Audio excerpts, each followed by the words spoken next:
హే, ఇది చూడొకసారి.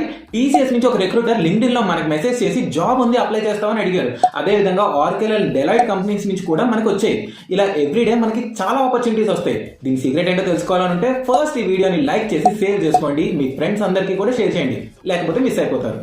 లింక్డ్ఇన్ లో మీ profile open చేసి ఈ 3 డాట్స్ మీద క్లిక్ చేయండి. కింద కాంటాక్ట్ ఇన్ఫో మీద క్లిక్ చేసి ఇక్కడ ఈ పెన్సిల్ ఆప్షన్ మీద క్లిక్ చేయండి. ఇప్పుడు ప్రొఫైల్ యూఆర్ఎల్ మీద క్లిక్ చేసి ఇక్కడ మీ ప్రొఫైల్ యూఆర్ఎల్ ని మనం ఎడిట్ చేసుకోవాలి.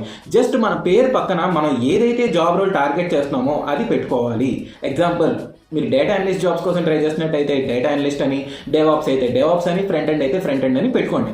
ఆ తర్వాత కింద మీ పబ్లిక్ ప్రొఫైల్ విజిబిలిటీని ఆన్ చేసుకోండి, సో దట్ మీ ప్రొఫైల్ అందరికీ కనిపిస్తుంది. ఇది మీ ప్రొఫైల్ని ఎస్ఈఓ ఆప్టిమైజ్ చేయడానికి వన్ ఆఫ్ ద టెక్నిక్. ఇంకా తర్వాత మీరు వద్దన్నా కూడా మీకు హెచ్ఆర్లు మెసేజ్లు చేస్తూనే ఉంటారు. సో అది ముచ్చట. See you in the next video. Till then, Jai Hind.